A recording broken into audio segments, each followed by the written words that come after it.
Hi, Kostantinos. Hey, Filippo, how are you? Fine, thanks. And you? I'm good. Can you hear me? Yes. Does this work? Yeah, that it works.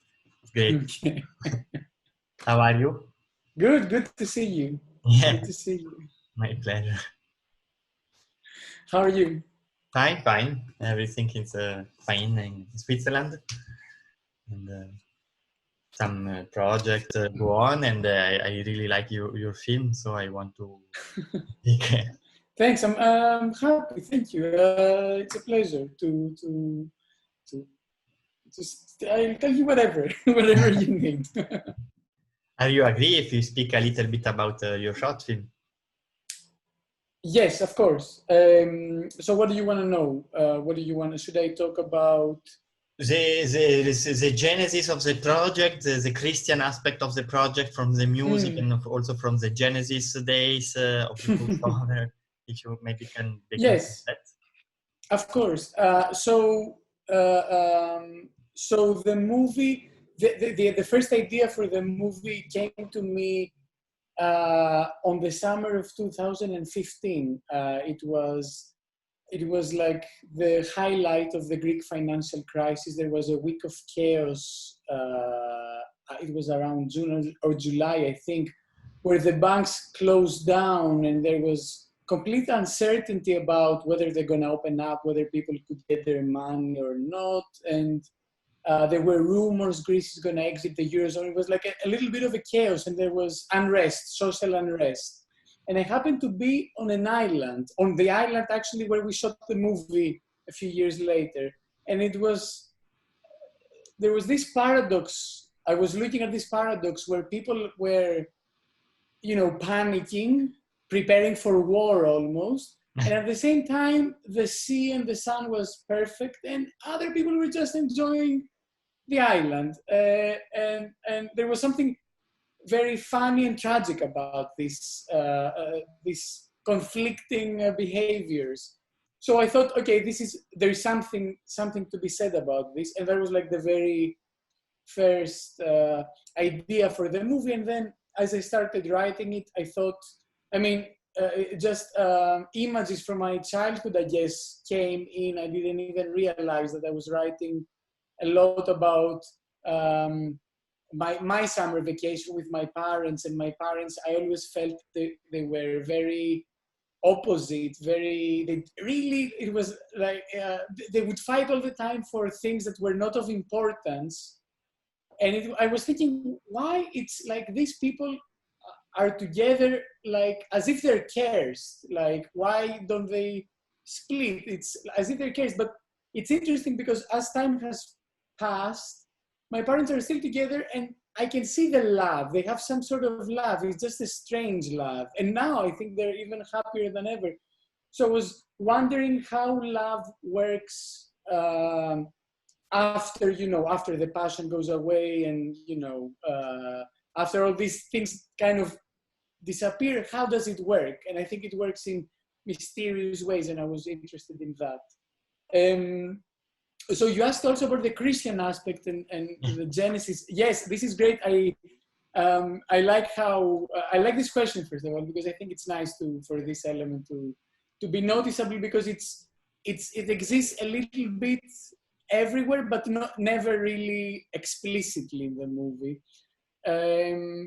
So I guess the idea was dictated by this narrator. There's this mysterious narrator talking over the movie, and it's a voice that sounds a little bit like the voice of God. And that was like a little bit of a guiding force.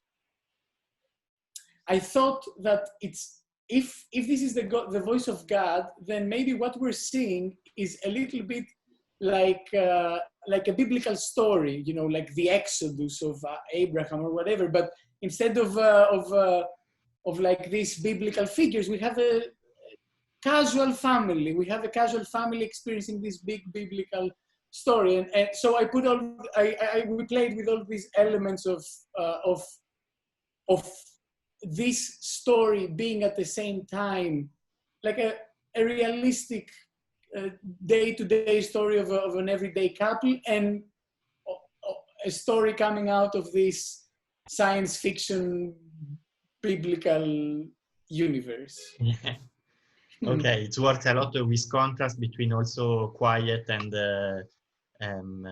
be nervous about the end of the words, and it's more inspired about your parents than about your character. So this Dimitri, it's more about something about your childhood that you redefine in these films. But I don't know about the. Maybe we can also speak about the lenses and the photography, and but at the same time, I want to ask also about these miracles, about the miracles to stay together of your parents and the miracles of the faith. This faith that you have in the film, it's nice. Don't know if you can define that, Sure. or it's too large. Sure. Yeah. No. Maybe we can start with the technical stuff. I mean, the lenses, like you said, there is I mean, I guess one of the things that sort of was an idea and indeed found its way to become a motif in the movie was using the zoom ins and zoom outs, you know, this kind of technique that is not so much used anymore. It was very, people were using it a lot in the 70s and in the 80s, and then everyone kind of hated it. But now it's coming back, I think. But in any way, I thought it was interesting because it was fitting what we were trying to do, because we were playing a little bit with this idea that we want the audience to get into the story, to be engaged into the story and believe it.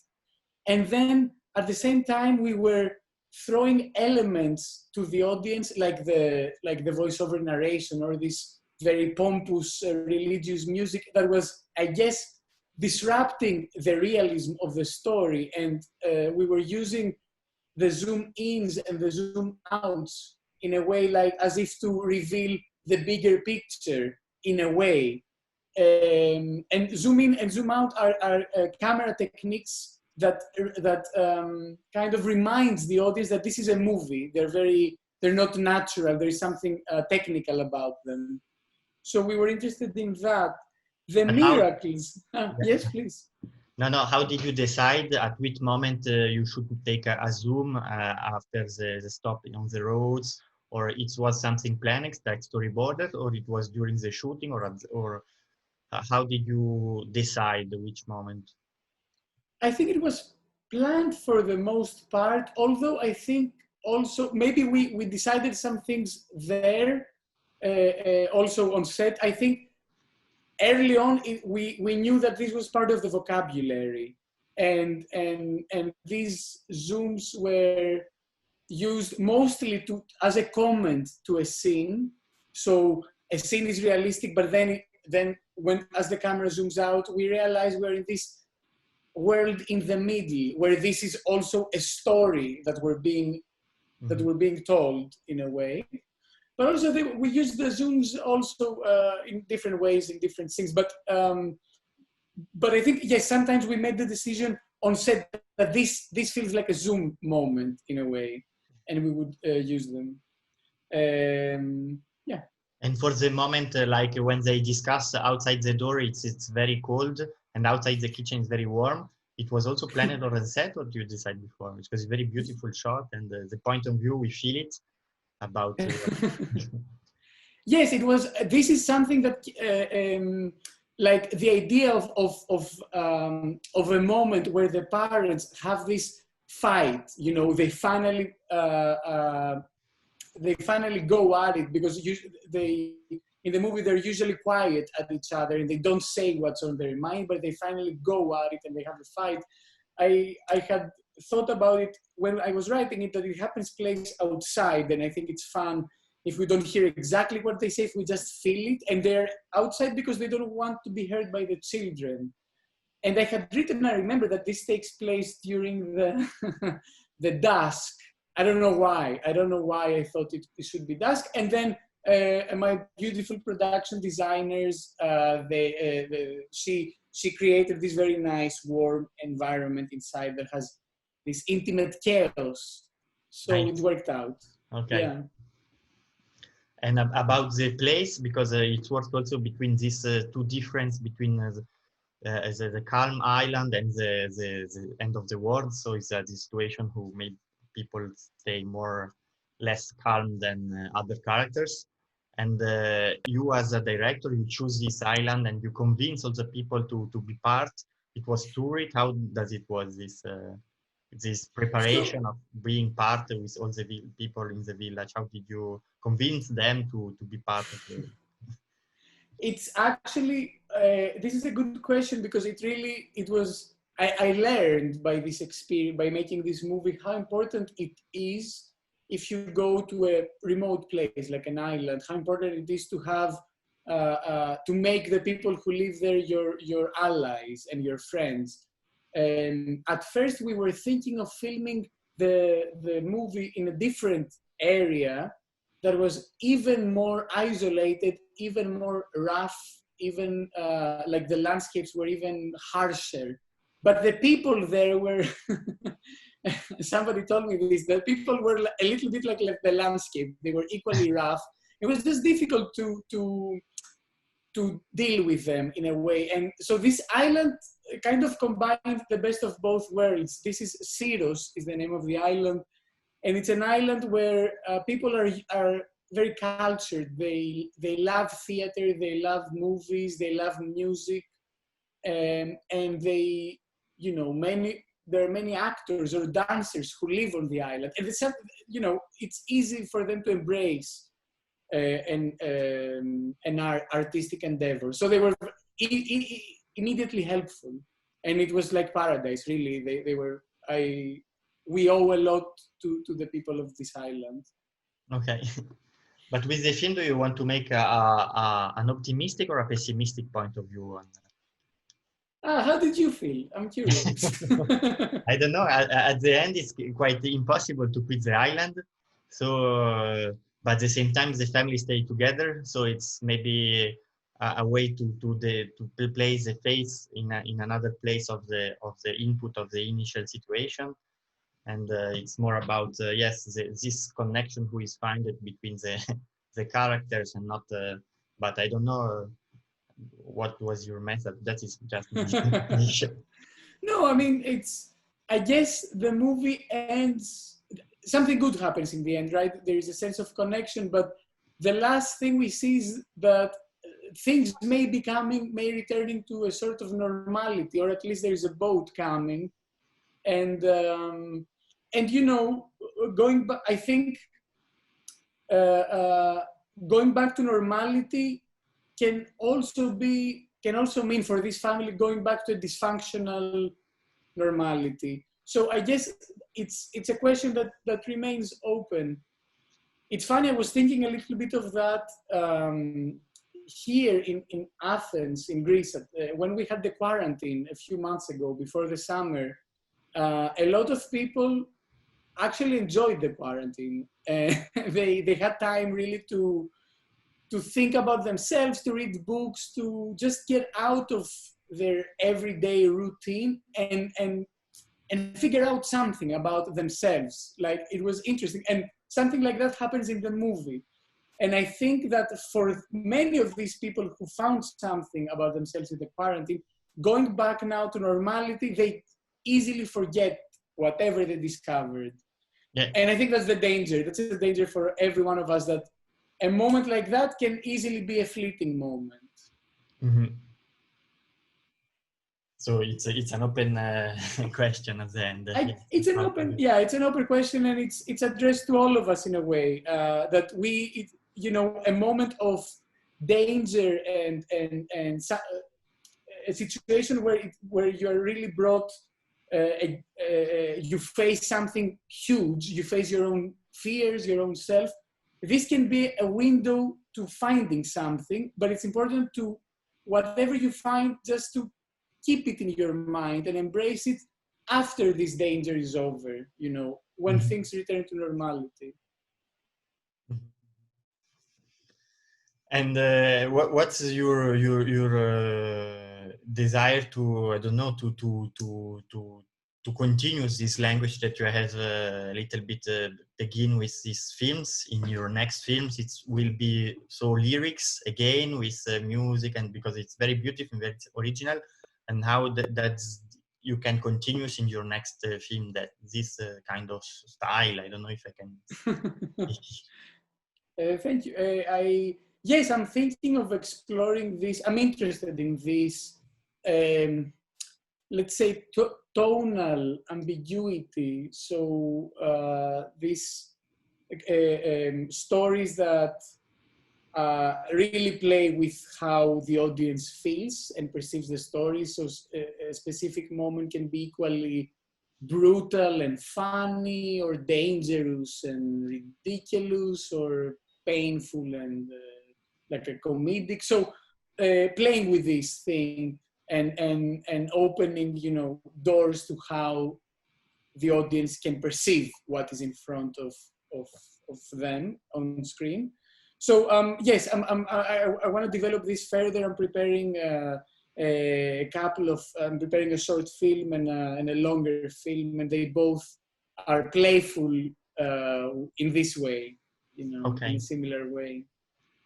And in the screenplay, you also prepare this kind of things to know in which emotion you are situation about the audience. So you think more about the point of view of the travel of the journey of the audience than the travel of the characters, or it's not quite that?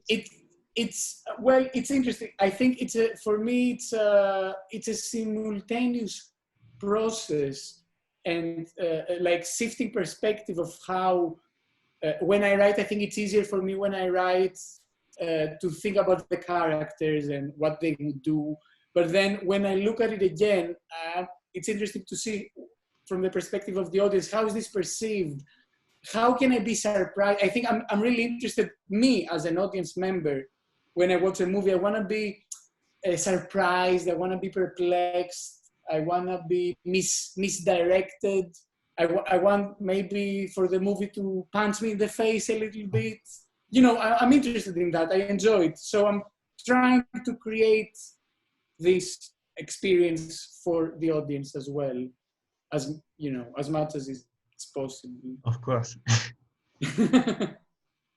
And Yeah. about the long lenses, so it was defined from the beginning that you will begin with really long lensing at the beginning, and then step by step we will enter in the film and we more closer, or it was something that it was just during the editing?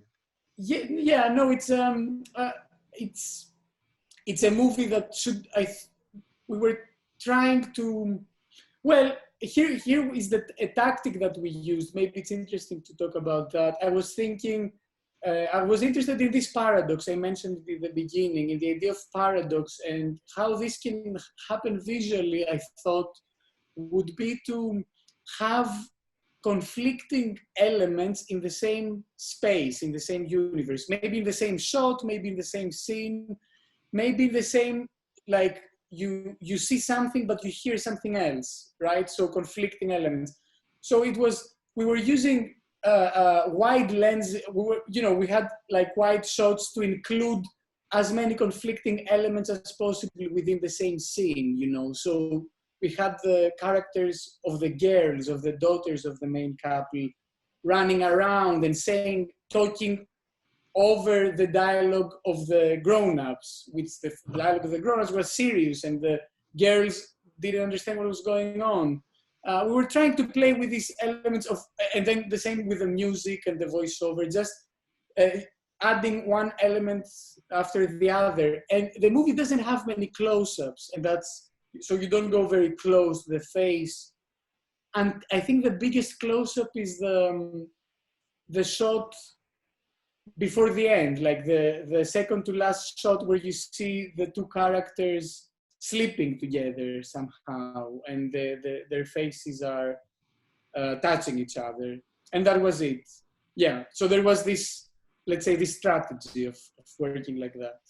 Okay, yeah, interesting. But yes, about the funny thing and also the dramatic thing works very well together. And yes, we feel a lot of things. And congratulations. Yeah, it's trying to create chaos. Controlled chaos. And did you make a lot of rehearsal with the actors or no? I did not as much as I would like, because you know, there's never enough money, and rehearsals are, we didn't have money to pay for rehearsals, so the actors would come just because they wanted to come, but we didn't have enough. I would have liked to rehearse more, but it's interesting also to discover things on set. We held workshops, maybe that would be a better term. Also for the girls, for the two girls in the movie, we had workshops to learn how to work with them. Yeah, rehearsals is a peculiar thing too. It's a whole chapter. It was more on set that you. I think so. I think a lot of it. They were two experienced actors, and we were on the same page, so it was easy to work with. Okay. Great. Yeah. Good.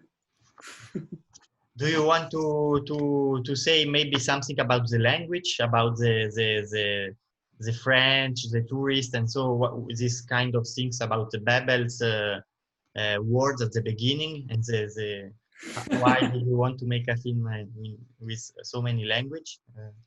Yeah, so yes, in the movie, the characters discover, you know, they come, they find some tourists, and I mean, it's something that happens in Greek islands, of course. Of course, you'll find tourists, and I thought it was a fun element to this miscommunication with the languages, and it felt pertinent to the theme of the end of the world affects, you know, everyone. And the language can also be an obstacle between people to communicate. Yeah. Okay. But thank you very much, Kostantinos. Thank you, Phil. Thank you very much. I really enjoyed this. Thanks. Good. Okay. So good luck with everything. Thank you. Good luck with your project. And you too. You too. So we'll be in touch. Yes. Okay. All right. Thank you. Ciao, ciao.